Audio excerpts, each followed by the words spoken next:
I'm ready. I'm ready. And you know, Senator, you're talking to more into the cameras. Rolling? I'm talking to you. I don't care who else is here. I'm talking to you. That guy. Okay. My eye is, I get something, I go to the doctor. It's all Yeah, you are. swollen. Yeah, you are swollen up there. So I'll be immortalized as the man The with winker. Okay, with the rolling? funny Steve. lid. Okay, go ahead, Mort. This is an oral history interview with Senator Bill Bradley for the Jack Kemp Oral History Project. We're in the offices of Allen & Company, LLC in New York. Today is Friday, March 11th, 2011, and I'm Morton Kondracki. Senator Bradley, thanks so much for being with us. My pleasure, Mort. When you think about Jack Kemp, what first comes to mind? A combination of deep personal honesty and deep level of compassion and a strong mind dedicated to the things he believed in. Jack Kemp, of course, was the great champion of supply-side economics, author of Kemp Roth, and that was a proposal that Jeff Bell, your opponent in 1978, ran on. What was your impression of Jack Kemp in those days? Well, I'd known about Jack Kemp before 1978 because he was in the football players and I was in the basketball players union, and he had supported a merger of the two leagues, AFL and NFL, which was really a amendment to an appropriations or a finance committee bill by Russell Long that allowed the two to merge without violating antitrust laws. And in the basketball players, we took a different tact. We challenged the situation in the court and fought against a legislative fix. So I knew about Jack from those years, that he was an effective spokesman, he had a clear point of view, and he was a fine football player. When 1978 came around, and he had, of course, introduced the Kemp Roth tax cut, and Jeff ran against me with that as the prime thing, Jack came in to campaign for him twice. I mean, I always admired Jack Kemp. I admired the conviction that he had in that, with that proposal, and he was indefatigable in terms of promoting it. And so I was, I was, in a way, I respected him. I mean, he was a Republican, Jeff Bell was a Republican. They came in and they take the high ground. That campaign, I had, I think, 22 debates with Jeff. And every debate, we talked about the Kemp Roth tax cut, and we talked about the gold standard, and we talked a little bit about the Federal Reserve. So, I mean, those was a staple. So when you have an opponent who really is arguing on an intellectual level, it's really kind of an exciting thing. And that's the way all of the situations that I've experienced with Jack was. It was never personal. It was always on an intellectual level, and it always tried to be a dueling set of ideas. Did you ever meet him before you went to the Senate? I think I met him. Yeah, I think I met him, as I said, during those years when I was a basketball player, but I think it was only in passing. I didn't really get to know him until I was in the Senate. So when you got to the Senate, you decided you wanted to be on the Finance Committee and you wanted to make tax policy one of your specialties. Why? Well, one of the reasons I ran for the Senate was that I wanted to be on the Finance Committee and I wanted to do tax reform. And I remember as a player, reading stuff by Stanley Surrey at the Harvard Law School about tax policy, and I remember Milton Friedman's articles about what a flat tax, what the rate would be. And I had a experience myself with the fact that I was a depreciable asset as a player, and player contracts were depreciable, and so I was, one of the reasons I ran, I hoped to do something about the federal income tax system. Why did you oppose the 81 tax cuts, Reagan's 81 tax cuts, which after all were based on Kemp-Roth? Yeah. Well, I think I opposed them in part because I'd run for election opposing them.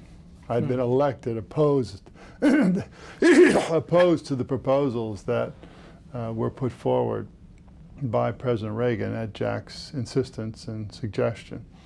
So it was something that at that stage of my political life, I was still very much in the guise of trying to fine-tune the tax code so that, you know, you gave the middle class this amount, you gave the lower middle class that amount, people in poverty that amount, people in the wealthy that amount, and trying to skew it in some ways as opposed to having a systemic failure. And so I opposed it because I thought there was a better way to do it, which was the way I proposed in the 22 debates with Jeff, which was to try to give more to the middle income, less to the upper income, and more to the lower income. And I think at the time I said something about I thought it was inflationary, or I don't know. I forgot. I think forgot the whole argument. So what's your opinion about supply side economics now? Well, you know, I think that the idea that cutting rates leads to higher revenues for the government has proven not to be the case. And I know that there's a big debate about how you score it, and the Joint Tax Committee has been a battleground. But I think it's pretty clear if you cut tax rates, you're not going to have more revenue than you had otherwise. And that was really the key thought. I think lowering tax rates is a great idea, but you got to pay for them. And that's what we did in 1986 when we cut tax rates dramatically, but we paid for them by eliminating loopholes. So I looked at the Reagan cuts in '81 as cuts that were going to increase the deficit, and indeed that's what they did do. Mm-hmm. You know, the advocates of supply-side economics say that during the Carter years we had a growth rate of 1.8%. Reagan cuts taxes, and then for the next 7 years we had 4.3% average growth rate. So does that not justify supply side? No, I mean, there are a lot of other things, of course, that intervene there, like Federal Reserve slaying the inflationary dragon in that period of time. So I don't think you can attribute growth only to tax rates. It has to do with a much broader definition of competitiveness and a much broader definition of the economic climate, including monetary policy and some aspects of the spending side of the budget as well.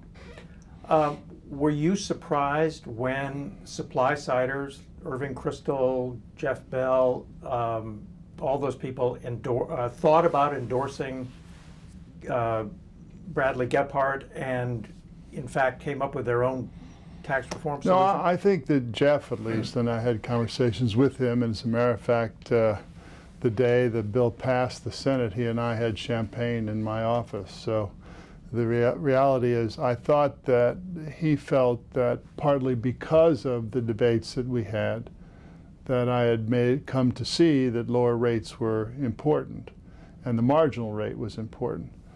And indeed, maybe it was because in part of those debates, but it was also something that I had in mind before I got to the Senate because of Stanley Surrey and because of Milton Friedman. And also, in those days, you know, Democrats always wanted to eliminate loopholes. Republicans wanted to cut tax rates. And I think the real insight of the '86 reform was you could do something that both parties wanted and put it together in a way that would promote growth and would allow people to keep more of each additional dollar they spend, would allow the market to allocate the resources, and would indeed allow people who have more to pay more. You could put all that in one package. And I think Jeff saw what we were doing, and he became enthusiastic about it. He wasn't a big advocate for loopholes, and I wasn't talking about loopholes when I ran. And I think that that's why they saw the value of what we were doing. They saw that this was a structural, and we had very clear principles, and we were adhering to those principles. And the result would be more economic growth.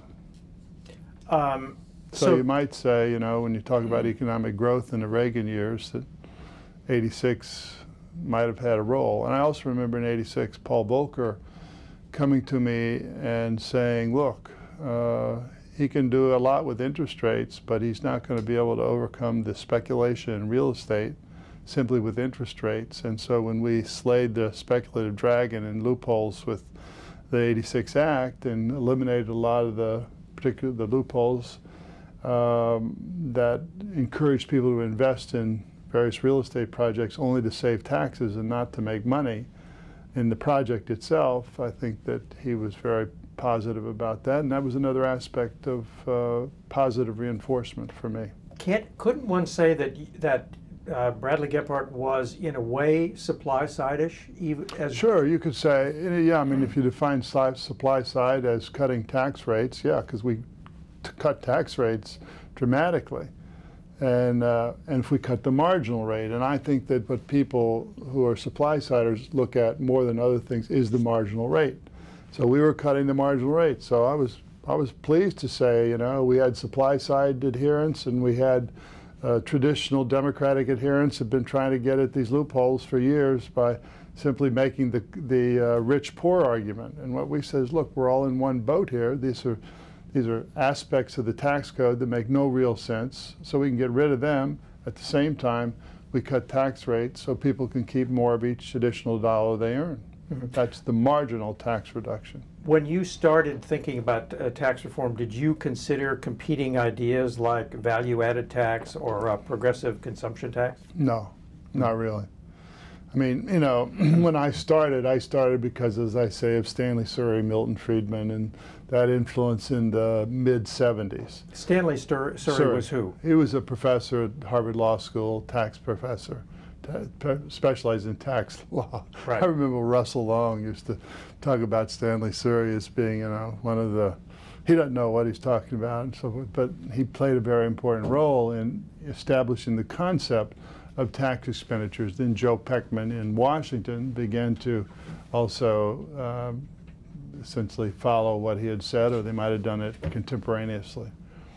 And how much of this effort had to do with the fact that you thought that the tax code was losing its support among the public? The public thought that it was too complicated. Well, yeah, I mean, the way I like to say is that the unfairness of the tax code was that you could have two people making the same amount of money living next door to each other, and the one that used the loopholes would pay less. And so the idea of fairness was equal income should pay about equal taxes. And to the extent that we were able to achieve that, we thought it might bolster support for the tax code as much as you can have support for a tax code. I think that was an element of it. So how did Bradley Gephardt develop? Why did Dick Gephardt become your partner? Well, I grew up in Missouri, and he was a congressman from Missouri. I'd known him from Missouri, and I asked him to be a partner in this effort, and he said yes, and that's how Bradley Gephardt was born. And we spent a lot of time trying to think it through, had great staff to help with this process, and captured the imagination of people who were interested in this kind of mixture of Democratic and Republican ideas. And so Dick became a strong supporter of that and a good partner at that time. Yeah. You didn't consider having a Republican co-sponsor? No, because I didn't have any Republicans really interested in it. I went with Dick because, you know, I'd been in the Senate at that time about 4 years. And so I knew him, and so I thought we'd put it in. The idea was to get the thing was to get the idea out. We knew that we got to put it out, and then we were going to take all kinds of flack or attack, and with a full understanding we were going to do the new and improved. And the history of this is, of course, we put it out in 1982, and I started talking about it, right? And then the presidential campaign took place, and Republicans heard that I was going to try to convince Mondale to come out for this tax reform, the Bradley Gephardt, or at least the concept of lower rates and fewer loopholes.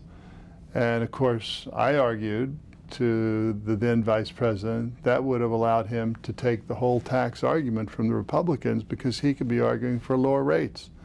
And at the same time, he could cover the Democratic side with eliminating the loopholes. That didn't prevail, and I don't know why. I wasn't in the internal discussions.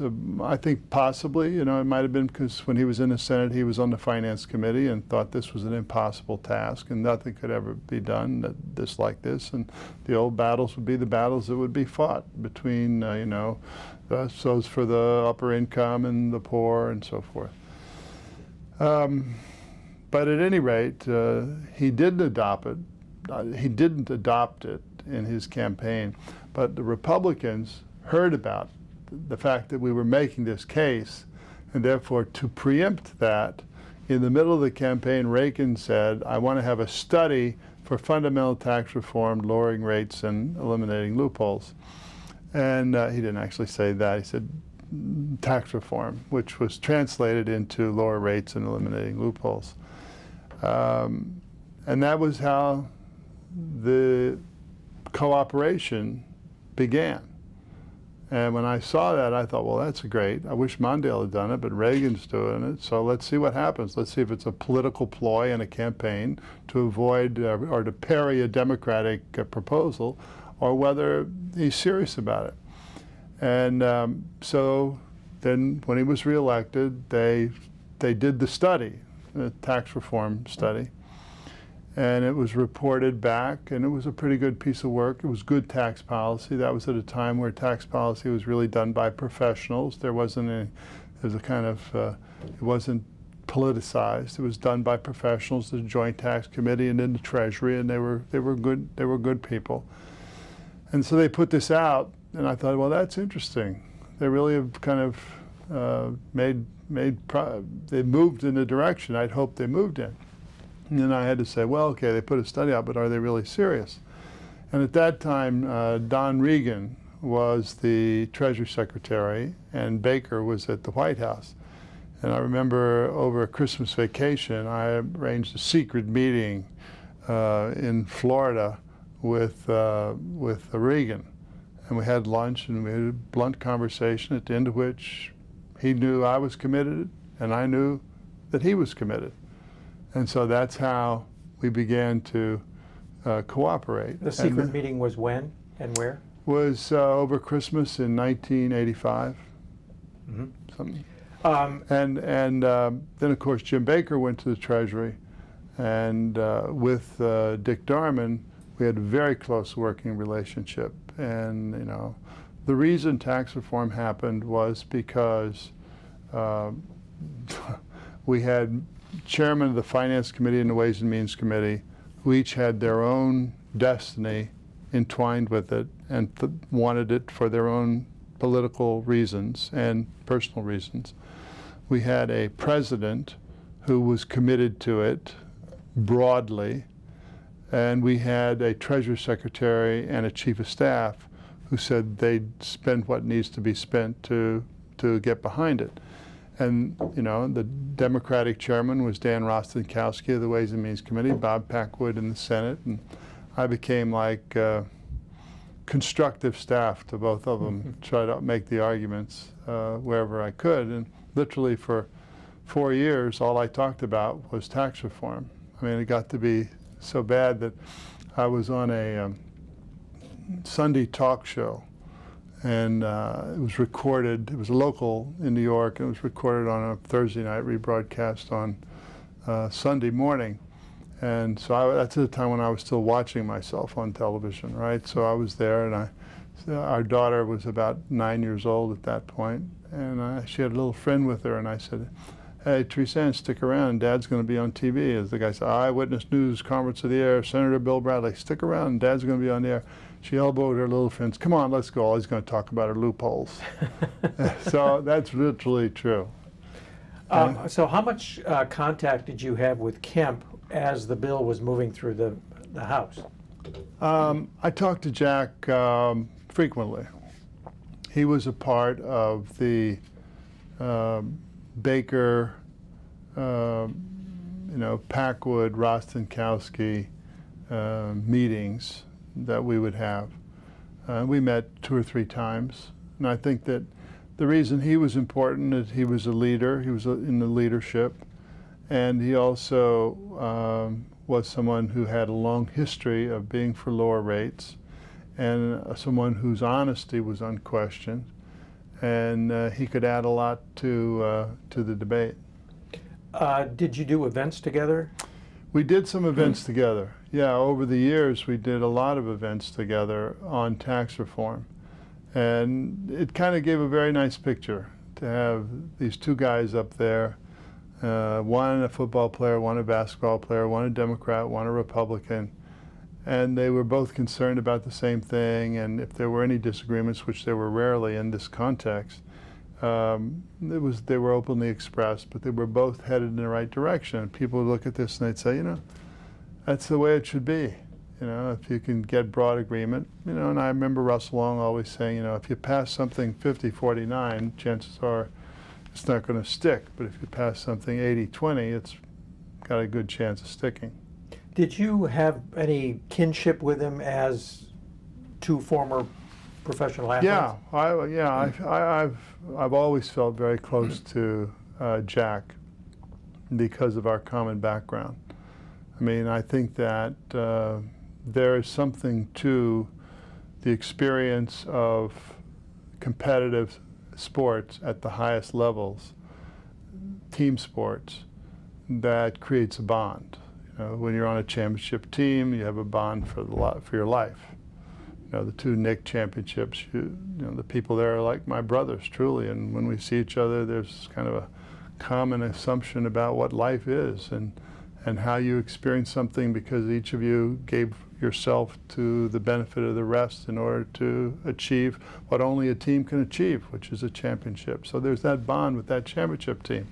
But there's also a bond among athletes at the top levels, I think.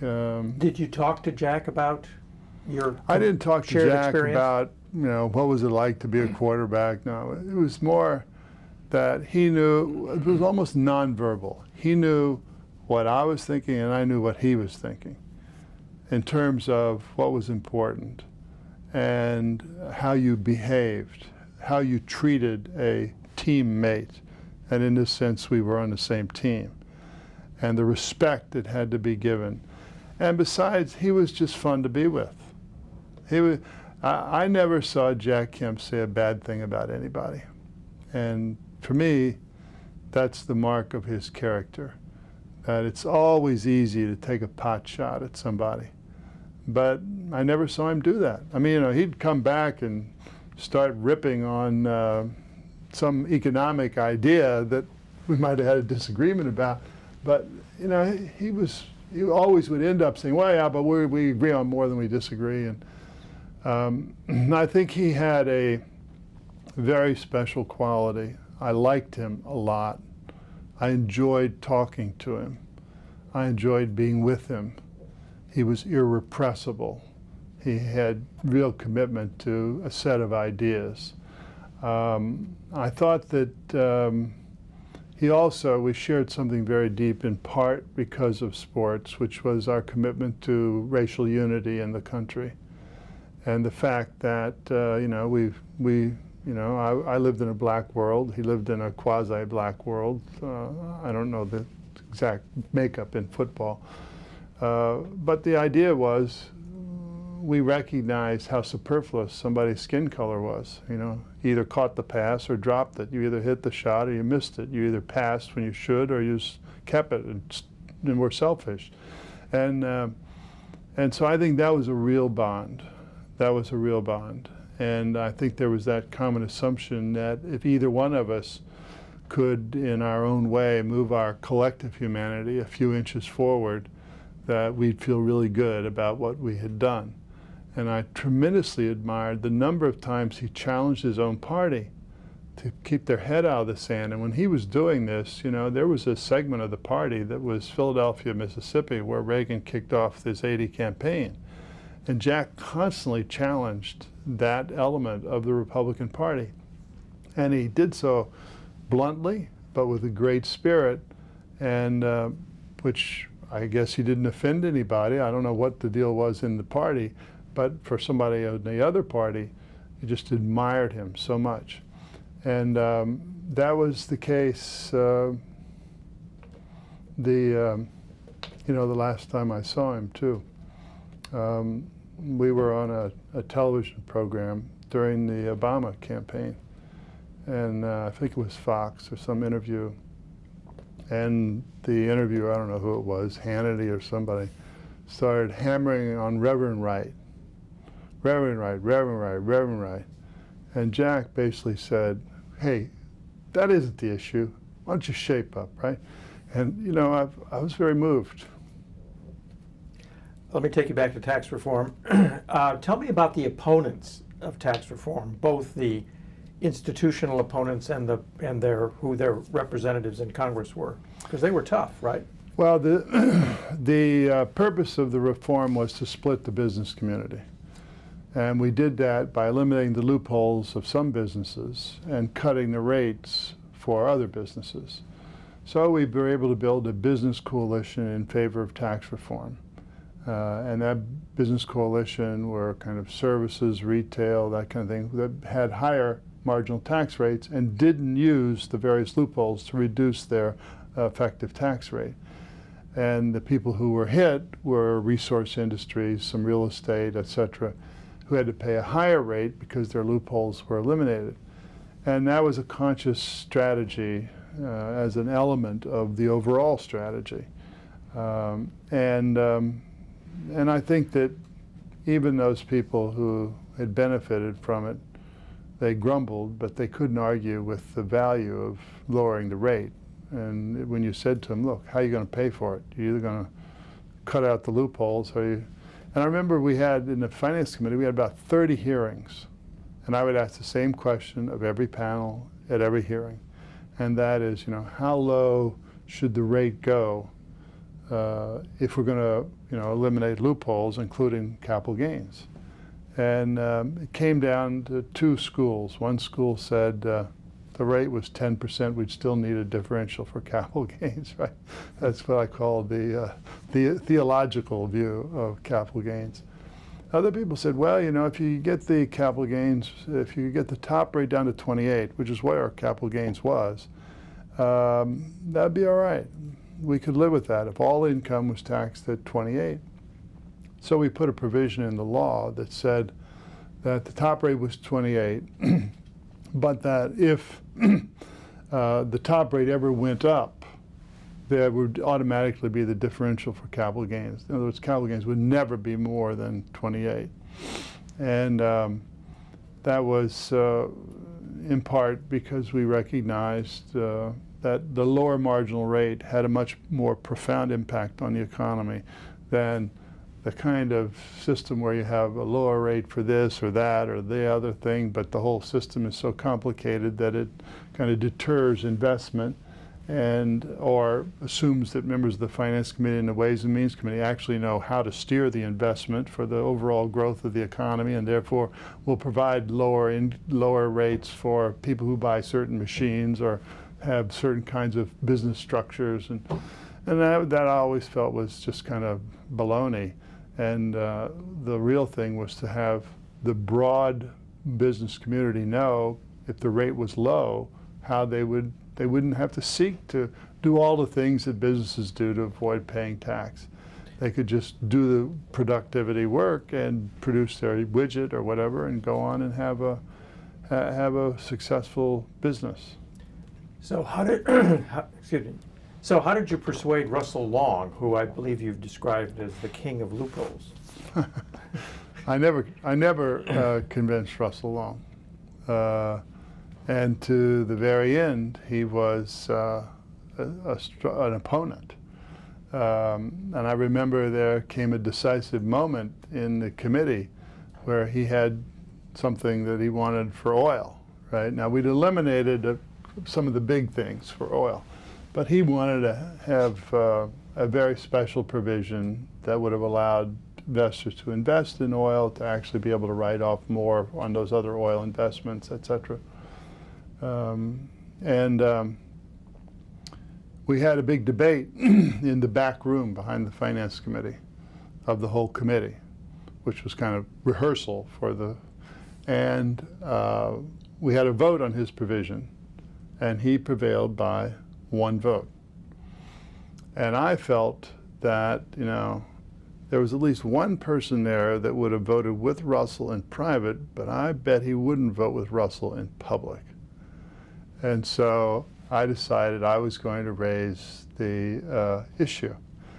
And so I raised my hand, and I could see Russell saying, "Oh, I know what's coming." And I said, "Mr. Chairman, I propose the amendment, yada, yada, yada, yada." He kind of looked at me like, "What are you doing?" You know, and so he said, "Okay, call the roll." Packwood was the chairman. Call the roll. I lost by one vote, right? And afterwards, he came up to what he did with his fingers. "What do you think you were doing?" And I said, "Well, I thought." I said, "Okay." But then what happened was, Russell was also somebody that had a strong view about taxes, you know, the value of the loopholes, et cetera. But he also had, he was realistic about power, and he had great respect for the presidency. And so he signed on to the agreement coming out of the Finance Committee that the whole Finance Committee would stand against any amendment on the floor of the Senate. And by standing against every amendment, we would have a chance of preserving this well-crafted document. And we got to the Senate floor, and George Mitchell and his group ran the same thing I'd run in 1981, which was, no, let's not do this. Let's give more to the middle class and less to the wealthy and this, that. And then Lowell Weicker stood up and proposed the exact amendment that I had proposed in the committee on oil, right? So it was a moment of truth, you know. And I'd signed on, Russell had signed on, and so I spoke and voted against the Weicker amendment. And, you know, it kind of showed that, you know, Russell did what he did, how he did it, and then he signed on and was a team player. Were deficit hawks like Bob Dole also opposed? No, Bob Dole was definitely for tax reform. No, he was a very strong supporter.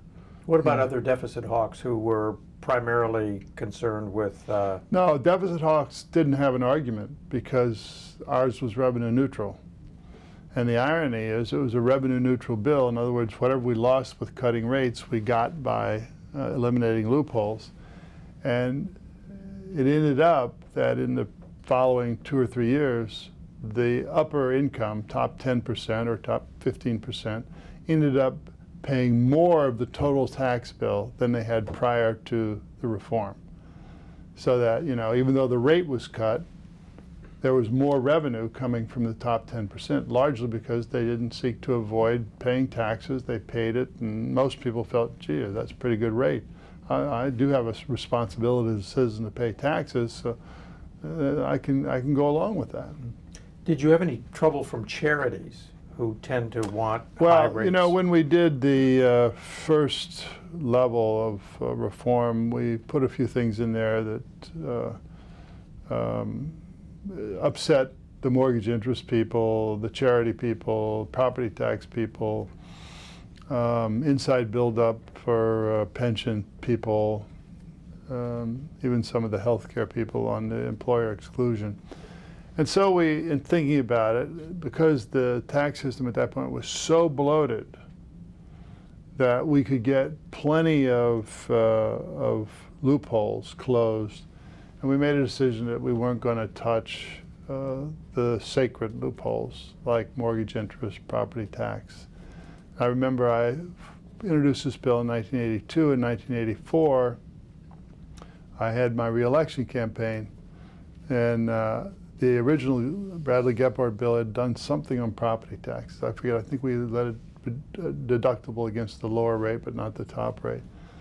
And so I spent a whole campaign fighting that, and then after the campaign I thought, you know, if we want to get this thing done, we got to be realistic about where the opposition is going to come from. And it's going to be difficult enough as it is, and besides we could get the rate to 28 without doing charitable or mortgage interest or property taxes or inside buildup on pensions or employer exclusion for health care, so why don't we do that? Did you have media support in all this? Well, this guy Morton Kondracki was a big supporter. He's the one who put it over the top.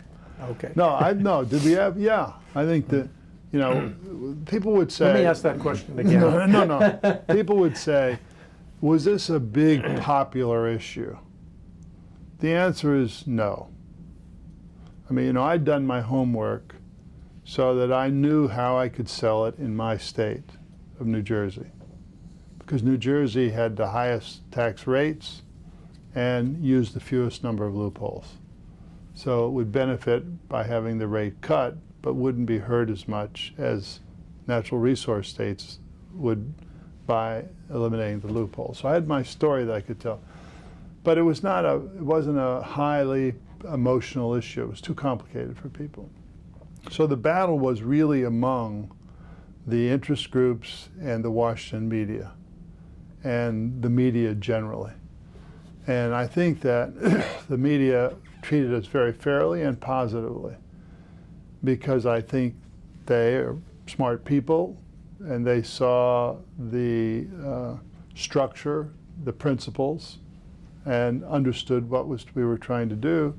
And once you did, you couldn't help but conclude, you know, this is better than the present system. So the media was very positive here. And the real battleground were the Ways and Means Committee and the Finance Committee. Tell me about your lobbying the House. It's unusual for a senator to go over and spend time with House members. Well, I did it a couple ways. I think when I was in the Senate 18 years, I think I went to the House gym once, and it was during tax reform, and I wanted to get a couple of votes. And not that playing basketball with people were going to get the votes, but it was a way of, you know, coming down from your perch on the Senate from the perspective of the House and just being a regular guy. But then also Rostenkowski would ask me to come over and speak to the Ways and Means Committee. And I did that a couple of times. And the irony, of course, Charlie Rangel, who was in the room with Mondale when Mondale rejected the tax reform proposal in '84, was one of the key guys on the Ways and Means Committee. But Rostenkowski was a very strong leader. And when I had answers for the questions that they would put, now they might not agree, but there were answers, and they were coherent answers. And then Rostenkowski, you know, got behind it. I loved Rostenkowski. And as a human being, he was great. And so I became very loyal to him. And I'd be on call, whatever you need. What do you want? Call this guy, call that guy. What do you want me to do? Go here, go there. And you know, Rostenkowski saw this as, after in '81, when he was considered the big pork distributor, you know, with all the loopholes, that this could be a way that he could actually take the high road and could do something that was very strong policy, and that it would enhance his legacy. And I think it did enhance his legacy, not only because of the integrity of the proposal, but because he did something as chairman of Ways and Means that had never been done by any chairman in the 20th century. And therefore it enhanced his reputation as a strong leader. And he definitely was a strong leader. Bob Packwood was for that. He started out, you know, not so sure and trying to go another way, and then, you know, the internal contradictions of the road he was headed in were all, you know, came to the fore, and it fell apart. And then he turned to this. And once he turned to it, he became a tremendous advocate. And there was a great level of trust between him as a Republican and me as a Democrat. And the key was always to, you know, he's the chairman and I'm kind of glorified staff, you know, not a glorified staff, but he was the person who should get the credit, and I just wanted to make it happen. Now, in December 1985, tax reform nearly dies in the House because the Republicans vote against the rule on the Rostenkowski bill. And Kemp was one of the people who voted against the bill, and you called him. Yeah. And what did you say? Hey, what are you doing? This is a lot of what you've always wanted. We're cutting the tax rate, and he got it. And His people say that he voted against it in solidarity with the House Republicans, but what he really wanted to do was get Reagan into the act to help change the bill. Do you have that impression? help change the bill. Help change the bill so that his Republican allies could vote for it. In other words, the top rate was 38% in the Rostenkowski bill, and it didn't have a $2,000 personal exemption. Yeah. And he was fighting for those things, and that's why they all voted against the bill, as I understand it. I don't know. Okay. I don't have any insight into this particular moment. So in 1986, Kemp is thinking about running for president in 1988. Right. Were you thinking about running for president in 1988? No. Okay. So that didn't affect your relationship at all, presidential politics? No, never affected our relationship. I felt very close to him when he was the vice presidential candidate in '96, because my commitment to him was on a deeply personal level. And anything he wanted to do, I would be on a personal level very supportive, call him, tell him he's doing great, keep it up, don't worry about so-and-so, you're doing the right thing, stay with your convictions, and, so it was a personal relationship that came out of great respect. And, Didn't you coach Al Gore on how to handle Kemp in the '96 debate? No. There was a report somewhere that you told Gore that Kemp will never go negative, will never go after you, that he'll stick to the fact. There was a phone call. I got a call and say, Jack Kemp, what do you think about Jack Kemp? I said, well, one of the finest people I ever met in my life, and highly unlikely that he's going to take a lot of low blows. He's not going to give a lot of low blows. It's just not in his character. Yeah, I did say that.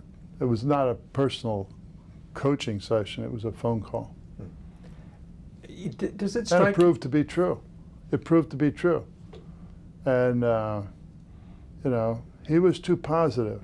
He was a fighter, but he was a fighter on principle and ideas.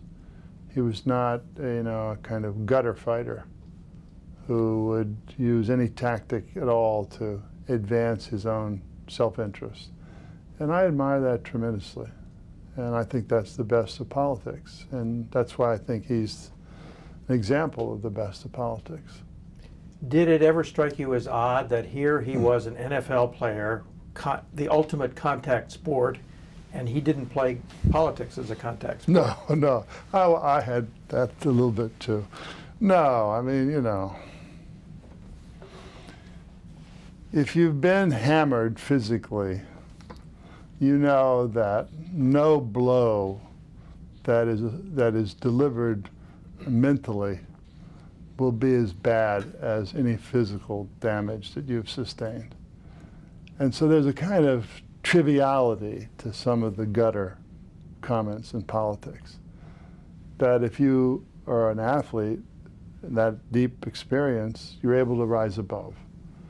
And so I didn't think this was a mark of his weakness. I thought it was a mark of his character and his perspective, that he wasn't going to engage in lowest common denominator politics. Let me stop.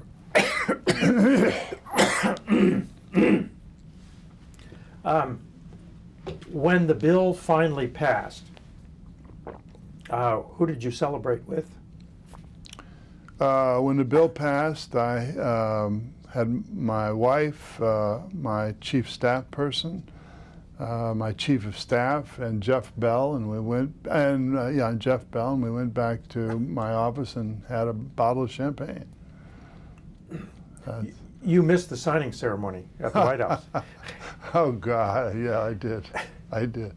This is classic. Okay, so I worked on this nonstop from 1982. It passes in '96. I am. Their signing ceremony is going to be in Washington. It's in a. Why don't we start that again? Yeah. Both of us.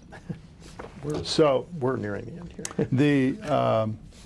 Now I worked on this for nonstop for 4 years. It was passed in October, early October. The president signed it, was going to sign it before the election. But I was campaigning. Where was I campaigning? I was campaigning in Oregon, right? And Packwood was in the middle of a race and so forth. And so I had two thoughts. Was, how could I help Packwood? Now, I was there campaigning for a Democrat, right? Not his opponent per se, and I showed up at one of his press conferences and just, said, we really celebrated something. It was great that we did this. Not endorsing him, but, whatever you can say. So then I was supposed to fly back. He took a plane back, but I had an event that night for the Powell. I forget who it was I was campaigning for. And so I was supposed to take a very early plane the next morning to get to Washington in time to go to the White House signing, which was like noon or something like that. And I got to the airport and it was totally fogged in, totally fogged in. So I had to phone in my, that would be one pen that I wish I had. They didn't even give you a pen. No. A souvenir pen. So assess the ultimate worth of the '86 tax bill. Well, I think it's, I'm biased, obviously, but I think that it is legislating at a very high level, achieving something that nobody thought was possible, and turning the common wisdom about what is possible in Washington on its head, which I thought was going to be a terrific beginning to then deal with the budget deficit, which also people thought was impossible to deal with. It's if I think about my 18 years in the Senate, it's one of my 3 proudest legislative moments. And in terms of its size, it's by far the biggest thing. But politics and certainly legislation is often like building a castle of sand near the water, near the waves. And over the next couple of years, the waves came in and washed away the castle. And it was ironic because within months of it passing, the guys who wanted a differential on capital gains were back in pushing. And I'd say to them, look, you were going to do that differential. You know what's going to happen. You get your differential, the rate goes back up. And then we will have lost what we really, and that's exactly what happened. Differential came in, rate went to 39 or 39, I forget what was the first rate, but it went up and then it went higher to 39. And the differential went to 20, I think. So I look back and think that tax reform in '86 was the best of bipartisan policy making. The Republican president, a Republican finance chairman, a Democratic Ways and Means chairman, Democratic senator fully committed with every fiber of his body and mind to it. And when that kind of unity happens, traditional politics is thrown for a loss. I mean, they don't know what to do. They don't have any frame of reference. And so it was it's something that I was very proud to be a part of. So is the tax code now as loophole-ridden and unfair as it was before you started? Well, it's $1 trillion of tax expenditures now, which is a lot more than when we did it in '86. At '86, we eliminated $30 billion in tax loopholes, and were able to drop the rate from 50 to 28. So you get an idea of how big the tax expenditures are today. They're $1 trillion. That's $30 billion in 1 year. So if you're 10 years, it's $300 billion. And I think the 10-year budget's stupid, but that's the way they calculate it. What was the question? Well, is it as bad? Oh, okay. It's worse, I The take current tax code, what happened was the following. We passed tax reform in 1986, and we got the rates down, I think 28, 14, 48, 14, or 15, two rates. And then the following year, people came back at it with all the loopholes. The rates went back up. And then President Clinton was elected, and he just had a strong opposition to the argument that the tax code should be used to collect revenue, not to make social policy. And so he dramatically expanded the number of loopholes during his time in office, and many of them exceedingly narrow, which were obviously ways to spend money without scrutiny. You could get the credit with the Alzheimer's patients' families between age 50 and 75, but you wouldn't have to be held accountable for it because we'd stuff that little credit into the tax code. And those kind of social objectives proliferated during his term in office. And then your normal business erosion took place as well, so that now the tax code is ripe for reform. You don't have the same kind of egregious kind of real estate depreciation that you did when we did 86. But there are plenty of things, and probably if you were going to do anything really significant, you'd have to tackle some of the big six, which are mortgage interest, charitable contributions, property taxes, inside buildup on pensions, meaning no tax on your investment income and your appreciation in a pension, and the employer-paid health care. And you'd have to tackle those big issues if you were going to get enough revenue to really drop the rates or close the loopholes, or reduce the deficit. So what does the 1986 experience suggest to you for what advice would you give would-be tax reformers now? Well, if you're going to get tax reform done, you first of all need a president who's committed to it. Not the president every day, but you got to have a Treasury Secretary or an assistant who can deliver the Treasury Secretary, who knows the subject cold and will spend the chits to get it done. And it'd be helpful to have somebody in the White House who also is in sync. That's the first and most important thing. The second thing is to have a chairman of the Finance Committee and the Ways and Means Committee who are fully committed to this and see this as a way for them to realize what they want to achieve in politics. And to me, those are the key building blocks. If you don't have any one of those, then you might not consider making the effort because you're probably not going to succeed. And then you need a few kind of people deeply committed to it who will do what needs to be done to make it pass. And if you have those elements in it, then you got a shot. If you don't have those elements, then it could be wasted energy.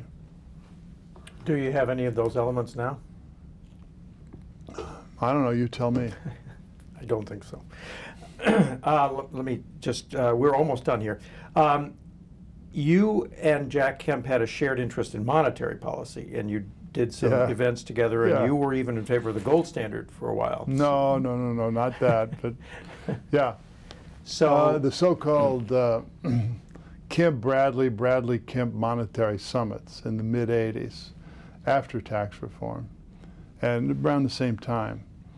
There were two people, one of whom was Jack Kemp's former chief of staff, Dave Smick, and Richard Medley, who was Robert Byrd's chief economist, and they left their respective places and they tried to put together. They had an idea of a conclave of the world's monetary figures, central bankers, finance ministers, so forth. And they asked Jack and I if we would be co-chairs. And I said yes, I'd love to do it with Jack. And so I think we did like 4 years of these conferences, and they took place in Washington, Zurich, I think New York, a couple of other places. And they were really kind of extraordinary if you look back on it. I mean, these two guys managed to get in one place the major players of the financial system. At that time, my passion turned to another very simple issue. If not tax reform, it was the crisis in third world debt, right? And I had my plan or my idea that I was trying to advocate. And so those are good forums for me. But also it gave me an opportunity to meet a lot of these international financial players. And I think that Dave Smick and Richard Medley did a real service, because it was at that time that the Plaza Agreement, and they'd had all these back channel. This was Davos before Davos, kind of thing. Well, not with millions, but with 100 people, who were all policy mavens and committed to their own particular view of things.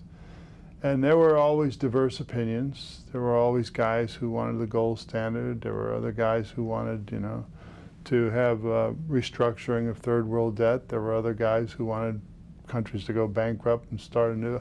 It was a whole range of things. But those conferences were a lot of fun. And Jack and I we'd give a keynote. He'd give a keynote. I'd give a keynote. And he always had something interesting to say. And he was very interested in monetary policy.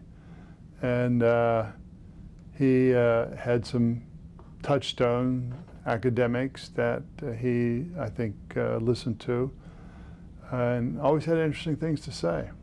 I remember after we'd been named chairman, I've been told this story. I don't have a perfect memory of it. Evidently, I called Richard Medley and said, look, it's 2 weeks before I'd like to add one more guy to the list. And he said, no, it's full. And I said, wait a minute, Kemp and I are co-chairs of this. I ought to be able to at least get one. He said, okay, who is? I said, George Soros. And so he added George Soros to the group. That was good. So Kemp was in favor of the gold standard, but you were not. No, I had these debates in 1978. I was never a gold standard person. So Kemp ran for president in 1988. You ran for president in 2000. So you know what the qualities of a good president would be. Would Jack Kemp have made a good president? I think so.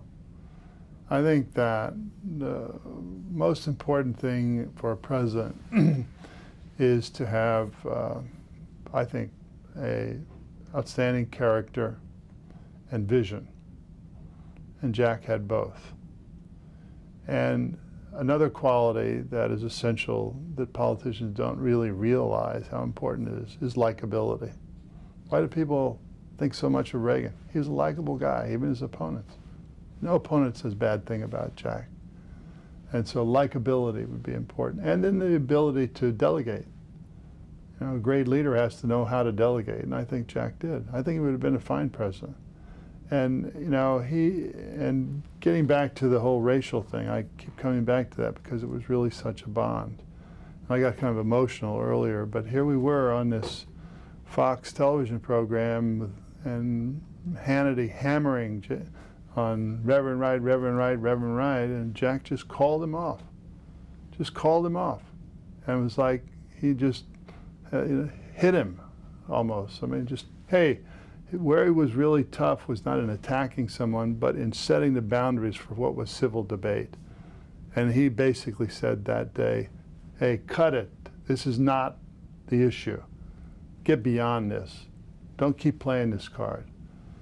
And I I sat there, I had an earpiece, I think I was in Texas or someplace on a video, and I actually got tears in my eyes. I thought about, that's a real guy. Do you think that Jack would have done something to overcome the polarization of politics that's so He would have effective? tried, you know. I mean, I think our relationship was a personification of a bridge beyond polarization. I think that, you know, he would have done, I mean, he tried to do that for as long as he was alive. Have I missed anything? I don't think so. This is a rather comprehensive interview. Done a lot of homework. You must have a great person with earphones. Now, have you missed anything? Let's see. Anything more you want to say Yeah, about Jack I'll Kemp say a or- little bit or- more. Yeah, okay, sure. please. So, you know, then when I left the Senate, Jack and I debated any number of times in kind of speaker settings. And we always had a great time. And we'd always afterwards sit down and have a dinner or something and talk about life and talk about our families and talk about the country. And it was always a mutually reinforcing relationship in the most positive way. And that's why he was a good friend. And, you know, I didn't talk to him every day, but it's like when we got together, it's like we picked up right where we left off in terms of our friendship. And I remember one time we were in a debate in Michigan somewhere, some hall somewhere, about 1,000 people. And in the middle of the debate, his cell phone rang. And so he picked it up and said, "Yes, Mr. President, I've used that. I've set up that moment with speeches from that time forward." He wasn't talking to the president, obviously. Okay, Brian, have we missed anything? An hour from now, I'll say yes. but Oh, right I now, know. There's one piece of oral history that I want to cover. Your meeting with Walter Mondale in 1984. Yeah, I covered that. Yeah. No. But Oh. what exactly? Who all was there? It was you and Gephardt, and how did it unfold? Well, it was Dick and I and Rangel and Mondale and one other staffer, I forget who it was. And it was at his home in Minneapolis. And we went there, we had about an hour, made our case. They didn't say yes or no, but from the questions, I knew it was unlikely. And, you know, I was a good Democrat. I thought, well, I did what I could do here. I offered it to them as a way to seize the tax issue from Republicans. And they either do it or not. And they didn't, and I think they didn't because they were locked in the old sense of what is possible and thought this was some pie in the sky idea that never had a chance to pass. And that, of course, is why when it did pass, I felt so good. Okay. Great. Thank you so Okay, much. thank This- you.